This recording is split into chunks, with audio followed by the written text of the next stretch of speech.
Gyanmanjari modern school યુટ્યુબમાં સર્વૈયા દર્શાબેન નમસ્તે બાળ મિત્રો.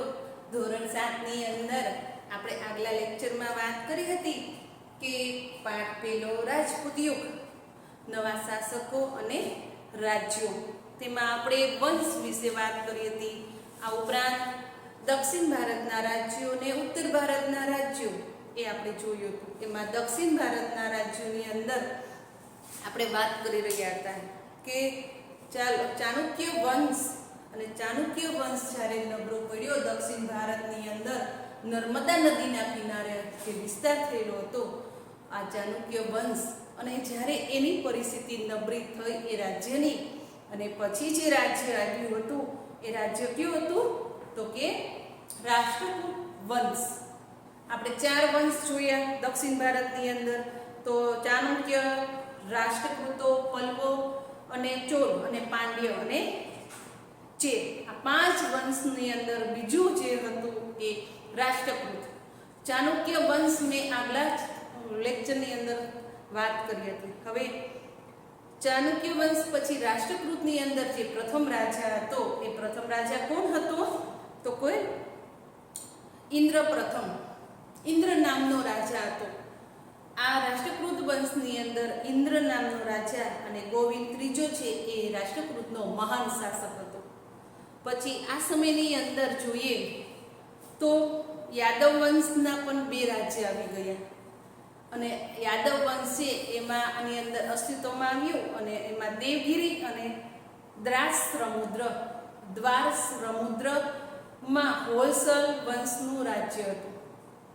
દેવગીરીમાં યાદવનું શાસન પણ ચાલતું હતું. દ્વારસમુદ્ર હોયસલોની રાજધાની હતી, અને દેવગીરી વર્તમાન કાળમાં જે દેવગીરી ગણાતી હતી એ દેવગીરી, એનું અત્યારે આપણે નામ શું છે દૌલતાબાદ. એનું નામ શું છે દૌલતાબાદ. તમે નામ કદાચ સાંભળ્યું જ હશે દૌલતાબાદ. આમ યાદવોની રાજધાની ગણાતી હતી. દક્ષિણમાં કલ્યાણી ચાણક્ય સામ્રાજ્યનું પતન બાદ આ નવા રાજ્યોનો ઉદય થયો હતો. ધીરે ધીરે વરંગલ કાકતીય પણ હતા. કૃષ્ણા અને કાવેરી નદીના કિનારે આ રાજ્યનો સ્થાપના થઈ હતી. આ બંને નદીઓની વચ્ચે જે ભૂમિ પ્રદેશ આવે છે, અને આ ભૂમિ પ્રદેશની અંદર તેનું રાજ્ય હતું. વરંગલ તેમની રાજધાની ગણાતી હતી. એક મહત્વનો વંશ હતો એ કોણ હતો ત્રીજો પલ્લવ વંશ. પલ્લવ વંશની સ્થાપના પપ્પદેવ નામના રાજાએ કરી હતી. જો તો તમને પ્રશ્ન પૂછે પલ્લવ વંશનો પ્રથમ રાજા કોણ હતો તો કે પ્રથમ રાજા હતો પપ્પદેવ નામનો રાજાએ કરી હતી. તેની રાજધાની કાંચીપુરમમાં આવેલી હતી. ત્રિચિનાપલ્લી અને પદુકોટ્ટાઈ જ્યાં આવેલા છે ત્યાં મધ્યકાળની અંદર ચોલ મંડળનું એક રાજ્ય હતું. કોણ હતું? ચોલ મંડળ. તાજો તેમની રાજધાની હતી. રાજરાજ પ્રથમ, રાજાભિરાજ પ્રથમ વગેરે પોતાની રીતે અલગ અલગ રીતે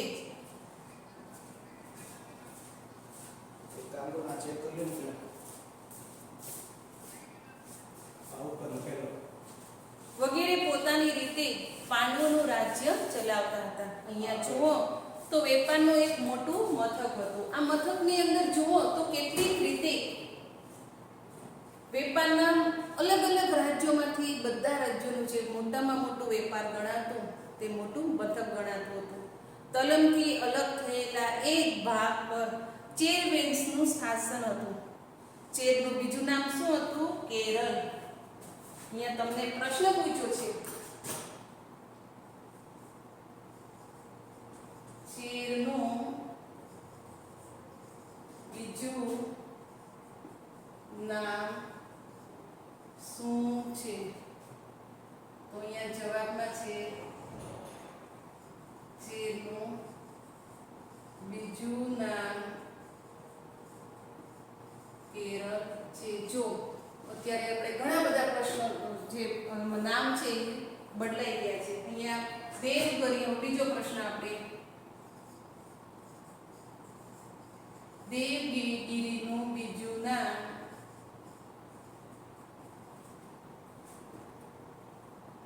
દોલતાબાદ છે, બરોબર.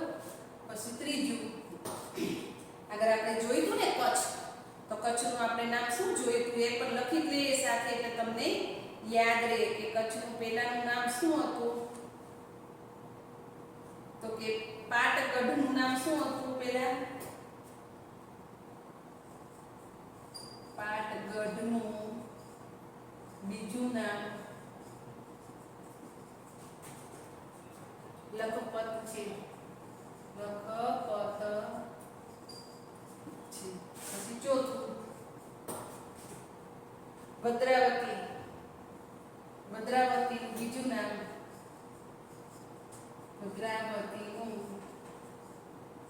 બીજું નામ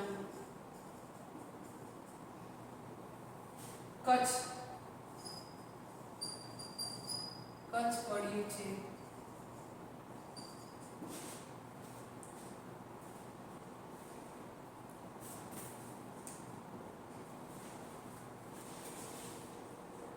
તો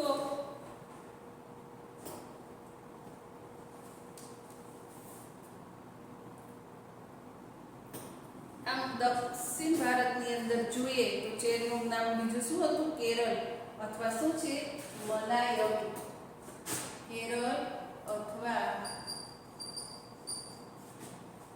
મલયાલમ છે.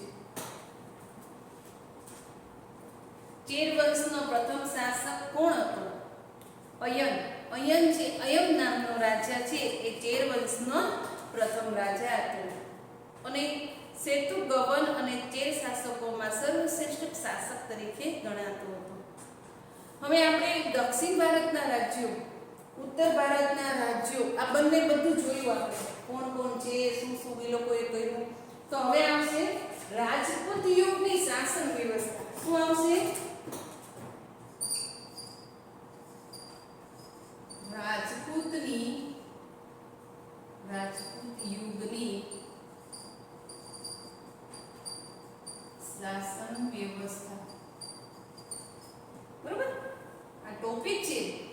હવે આપણે આની ટૂંકનો પણ તમને પૂછવામાં આવશે કે રાજપૂત યુગની શાસન વ્યવસ્થા કેવી હતી. એ જે આ બધા રાજાઓ 500 વર્ષ સુધી રાજ કર્યું, તો આ રાજ કરતા કરતા એ યુગની જે શાસન વ્યવસ્થા હતી એ રાજાઓ કેવી રીતે ચલાવતા, હવે આપણે એ વિશે ભણવાનું છે. પછી આ ભણ્યા પછી ભારત પર વિદેશી આક્રમણો, તો કે ભારત ઉપર વિદેશી આક્રમણો કેવી રીતના થયા, પછી એ વિશે આપણે શીખવાનું છે કે ભારત ઉપર આ બધા રાજાઓ રાજ કરતા હતા ત્યારે વિદેશી એટલે કે બધા જે રાજ્યો બહારના હતા, બધા રાજ્યોએ આ રાજા ઉપર ચઢાઈઓ કેવી રીતના કરી એ વિશે પણ આપણે શીખવાનું છે. પછી એની વેપાર વાણિજ્ય વ્યવસ્થા કેવી હતી, કે વેપાર વાણિજ્ય વ્યવસ્થા કેવી છે. તો આપણે પહેલા શું જોવાનું છે? રાજપૂત યુગની શાસન વ્યવસ્થા.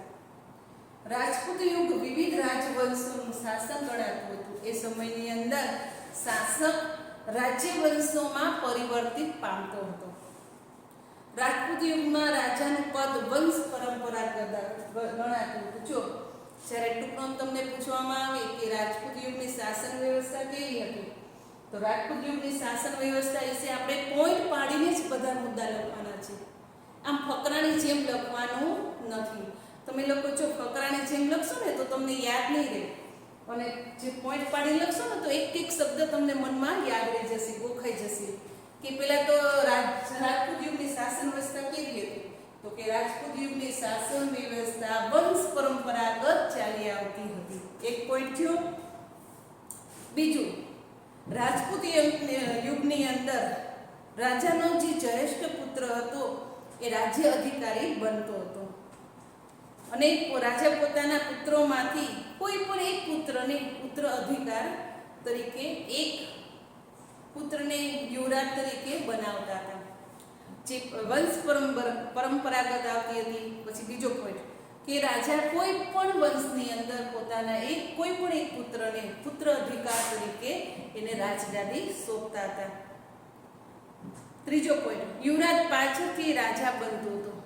જે યુવરાજ તરીકે જે એને પદ આપી છે યુવરાજનું, અને એ જ યુવરાજ એ પાછળથી રાજ્ય અભિષેક કરીને પોતે એક રાજા તરીકે રાજાનું પદ ભોગવે છે.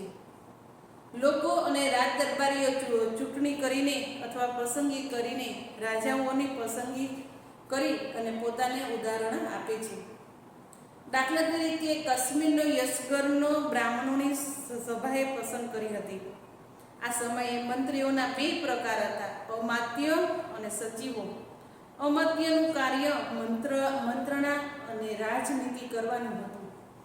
એવા બે એ વખતે એવા વિભાગ પડ્યા હતા. જ્યારે રાજાઓ રાજ કરતા હતા ને ત્યારે આ છે ને રાજાઓને પુત્ર છે, રાજાના પુત્રો કુંવરો જેને કહે, અને જો રાજાના કદાચ મૃત્યુ પામ્યા હોય પછી એના પુત્રો છે, એના પુત્રો જ રાજગાદીએ બેસતા હોય છે.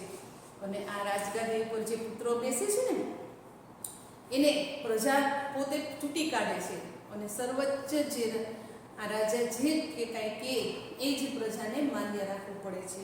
તો અત્યારે તો આપણે કેવું છે, ભારત દેશની અંદર લોકશાહી દેશ છે ને, રાજાશાહી જેવું કશું છે નહીં. આ બધું પહેલાંના જમાનામાં હતું. અત્યારે તો લોકો દ્વારા ચૂંટાયેલા જ નેતા બની શકે છે.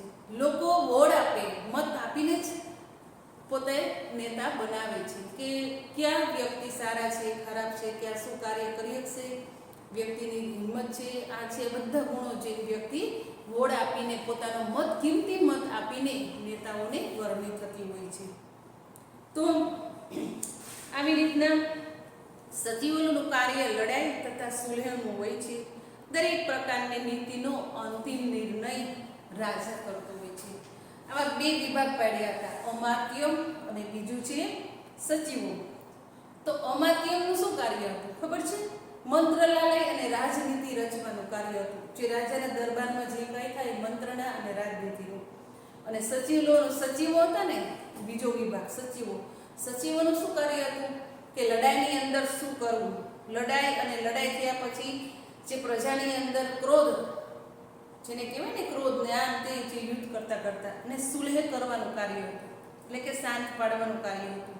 આવી રીતે અમલદારી, મહાપ્રતિપારક અને દંડનાયક જેવા હોદ્દાઓ અમલમાં આવ્યા. નગરની સભાનો વડો નગરપતિ તરીકે ઓળખાતો. આ નગરપતિનો શબ્દ રાજાશાહી વખતે આવેલો આવે છે. અત્યારના જમાનામાં તો આપણે એવું કંઈ નગરપતિ તરીકે કોઈ શબ્દ ઉપયોગ થતો નથી. તો અત્યારે આપણે શું ગણાય છે કે જેની પાસે બધો પૈસો હોય એ કેવા ગણાય? પૈસાદાર, ખૂબ જ પૈસાદાર છે, ધનિક ગણાતા. તો રાજાશાહી વખતે જે આમ મેન બધું કરતા ત્યારે પૈસાથી કોઈ નગરપતિ ન ગણાતો, પણ પોતાના હોદ્દા ઉપરથી નગરપતિ ગણાતો હતો. અત્યારે તો હોદ્દા ઉપરથી અહીંયા કોઈ નગરપતિ દેખાતો નથી. રાજપૂત યુગમાં ગ્રામીણ સંસ્થાઓનું વિશેષ મહત્વ હતું. જો જ્યારે આ યુગ ચાલતો હતો ત્યારે ગ્રામીણ વ્યવસ્થા જે હતી એ મહત્વનો યુગ ગણાતો હતો. આ ઉપરાંત સંસ્થાઓનો જેવો વિકાસ થયો હતો એ વિકાસની અંદર આપણે જોઈએ તો મુગલ કાળમાં પણ ગ્રામ પંચાયત મહત્વનું હતું. ઉત્તરની જેમ દક્ષિણ ભારતની અંદર ઘણા બધા આવા વંશો થઈ ગયા હતા કે ત્યાં પણ અલગ અલગ પ્રકારની વ્યવસ્થા આપણને જોવા મળે છે. દક્ષિણ ભારતમાં ગ્રામ પંચાયતને આધીન હતું. તેનો વડો મુખી કે સરપંચ ગણાતો હતો. કેટલીક બાબતો ગ્રામ સભા ન્યાય આપતી હતી.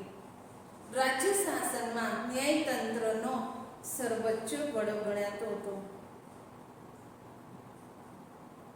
હવે આવશે વેપાર વાણિજ્ય. શું છે?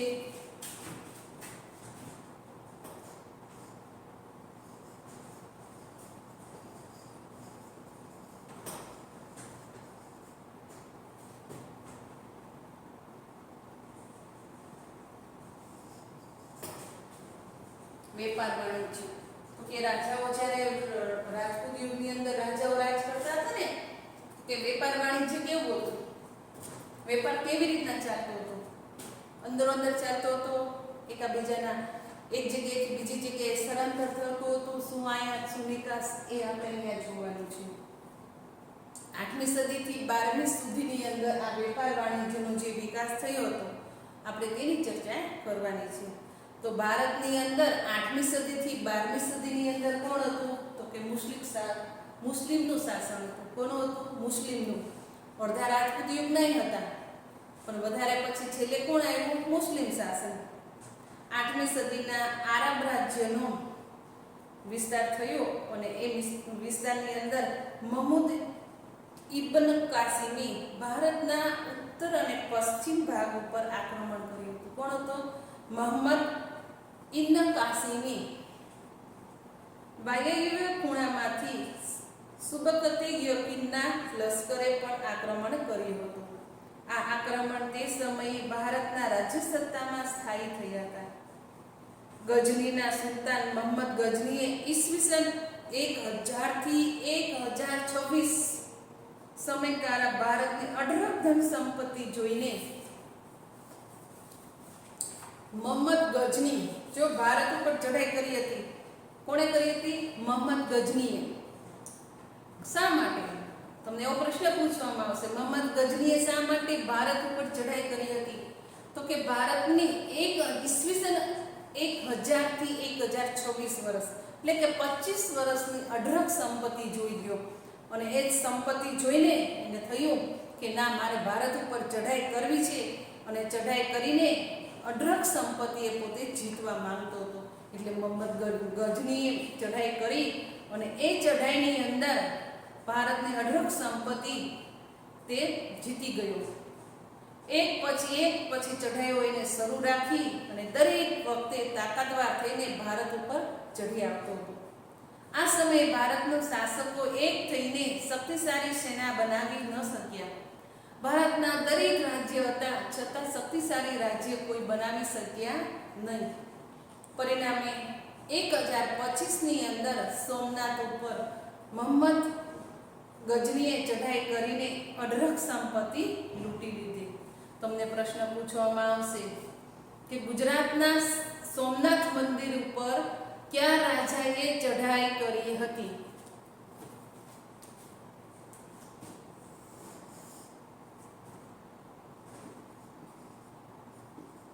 ગુજરાતના સોમનાથ મંદિર ઉપર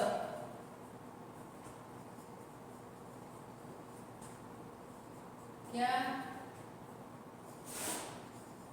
રાજાએ ચઢાઈ કરી હતી?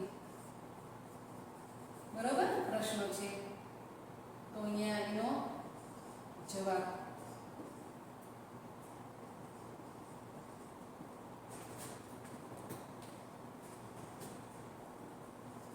સોમનાથ મંદિર ઉપર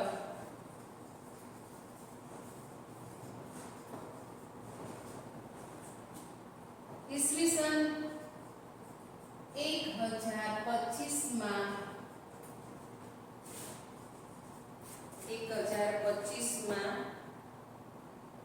મોહમ્મદ ગજનીએ ચઢાઈ કરી હતી.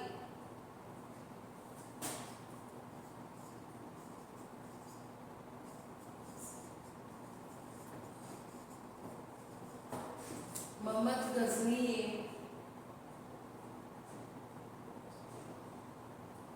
ચઢાઈ કરી હતી. આવા અનેક પ્રશ્નો તમારે માટે ઇતિહાસની અંદર એક માર્ક્સના વિકલ્પોમાં, ખાલી જગ્યામાં, દરેક જગ્યાએ પૂછાશે. એટલે બધા જ પ્રશ્ન તમારે વારંવાર યાદ રાખવાના છે. આ ચઢાઈ કરી અને મોહમ્મદ ગજનીએ બધી સંપત્તિ જે હતી રાજાઓની એ પોતાને હાંસલ કરી લીધી. મોહમ્મદ ગજનીની ચઢાઈ બાદ આશરે 150 વર્ષો બાદ પુનઃ ભારત ઉપર જે દિશામાં આક્રમણ થયું હતું એ જ દિશાની અંદર ભારતીય શાસકો તે ભૂલી ગયા હતા અને મોહમ્મદ ગજનીના અવસાન બાદ ગજનીમાં લડાઈઓ ચાલુ જ રહી હતી. જો 150 વર્ષ સુધી મોહમ્મદ ગજનીએ શાસન કર્યું, એના વંશોએ એને, અને એ પછી નાની મોટી અનેક સેનાઓ રાજ કરતી રહી અને એની પછી એ રાજની અંદર અનેક ઘટનાઓ બની અને મોહમ્મદ ગંજનીને અવસાન થઈ ગયું. અવસાન પછી પણ આ લડાઈઓ ધીરે ધીરે ધીરે ચાલુ જ રહી હતી. આ સમયે સત્તા સ્થિર રહી નહોતી, કારણ કે એક સત્તા જો રાજા આવે અને સ્થિર કરે ત્યાં ચઢાઈ થાય અને પાછી હાર જીત થાય અને ફરી ચઢાઈ થાય. આમ શાસકો નબળાઈઓનો લાભ લઈ શક્યા નહીં. 12મી સદીના અંતમાં સિરાજુદ્દીન ઘોરીએ આક્રમણ કર્યું. શરૂઆતમાં તેને કેટલીક હાર સહન કરી અને છેવટે તરાઈના મેદાનમાં તેને બીજી ચઢાઈમાં પૃથ્વીરાજ ચૌહાણને હરાવીને દિલ્હીની ગાદી છે એ આખી ગાદી સત્તા જેને કહેવાય છે એ સત્તા એને જીતી લીધી હતી. હવે આપણો બેટા અહીંયા તમામ મિત્રો અહીંયા આપણો આ પહેલો પાઠ છે એ પૂરો થાય છે. આ પાઠ તો લગભગ સરસ સમજાઈ ગયો છે બધાને, બરોબર? તો એક વાતનો ખાસ યાદ કે આપણું સ્વાધ્યાય છે. સ્વાધ્યાયની અંદર એક પ્રશ્ન તમને સરસ મજાના આપ્યા છે. તો કે રાણકીની વાવ કોને બંધાવી હતી? તો રાણકીની વાવ છે એ સિદ્ધરાજ જયસિંહના જે રાણી હતા ઉદયમતીએ બંધાવી હતી. ચૌહાણ વંશના શાસકો આરંભમાં ક્યાં શાસન કરતા હતા? અણહિલવાડ પાટણની સ્થાપના કોને કરી હતી? તો કે સિદ્ધરાજ જયસિંહે. વાઘેલા વંશનો છેલ્લો સ્થાપક કોણ હતો અથવા શાસક કોણ હતો? આ બધા જ પ્રશ્ન આપણે ચોપડીમાં એક મુદ્દાવાર જોયા છે. અત્યારે તમારી પાસે પાઠ્યપુસ્તક નથી, પરંતુ આ બધા જ ટોપિક તમારે ચોપડીની અંદર જ આપેલા છે. એટલે અત્યારે કાંઈ તમારે કશું જ રબુકમાં જ્યાં ફિલ કરવાનું છે, બરાબર? જ્યારે આ લેક્ચર તમારે આવે ત્યારે આ લેક્ચરનું તમામ બોર્ડ વર્ક છે એ તમારે રબુકમાં 2 વાર લખી લેવાનું, કારણ કે આમાં બધા જ પ્રશ્ન આપેલા છે એટલે તમને પાકા થઈ જશે. પછી ટૂંકનોંધમાં તો મેં ટૂંકનોંધમાં કીધું ને રાજપૂત યુગની શાસન વ્યવસ્થા અને રાજપૂત યુગની વેપાર વાણિજ્ય વ્યવસ્થા કેવી છે એ પણ મેં તમને સમજાવ્યું છે. પછી તો ટૂંકા પ્રશ્નો છે, મોટા પ્રશ્નો છે, બરાબર? વિકલ્પ છે એ આપણે હવે પછીના લેક્ચરમાં જોઈ લેશું, બરાબર? જો ઉત્તર ભારતના કયા રાજ્યના અવસાન બાદ નાના નાના રાજ્યો સ્વતંત્ર થયા હતા? તો કે ઉત્તર ભારતમાં રાજા કોણ થઈ ગયા હતા? હર્ષવર્ધન. બીજું, બુંદેલખંડનું રાજ્ય પાછળથી કયા નામે ઓળખાય છે? તો તમને બુંદેલખંડને આપણે દક્ષિણ ભારતના રાજ્યોમાં જોયું ને, તો એ કોણ હતું? જેજાક મુક્ત. કોણ હતું? જેજાક મુક્તિ. પછી ત્રીજું, મારવાના પરમાર વંશના શાસકોમાં નીચેનામાંથી કોનો સમાવેશ થાય છે? તો તમને 4 વિકલ્પો આપ્યા છે: કુમારપાળ, સિયક, ભોજ અને મુંજ. તો કોણ આવશે? કુમારપાળ. 8મી સદીના બંગાળમાં કયા વંશનું રાજ્ય ચાલતું હતું? તો કે પાલ વંશ, જે આપણે હમણાં સમજીએ ને, પાલ વંશ. રાણીની વાવ કયા વંશના શાસનકાળની અંદર બનાવવામાં આવી હતી? તો કે ચાવડા વંશ, વાઘેલા વંશ કે મૈત્રક વંશ અને સોલંકી વંશ. તો સોલંકી વંશના સિદ્ધરાજ જયસિંહ અને એના રાણી કોણ હતા? ઉદયમતી. તો કે રાણી ઉદયમતીએ બનાવી હતી. તો એ વંશ કયો હતો? સોલંકી વંશ. પછી તમને જોડકા આપ્યા છે, તો જોડકા પણ સેલા છે, બધા જ જોડકા છે, બરોબર? જોડકા છે એ હવે પછીનું જે લેક્ચર આવે ને ત્યારે હું તમને સ્વાધ્યાયનું છે એ બોર્ડમાં લખાવીને અને તમારે રફ બુકમાં કરવાનું છે, બરોબર? આપણો સમય અહીંયા હવે પૂરો થાય છે. અસ્તુ.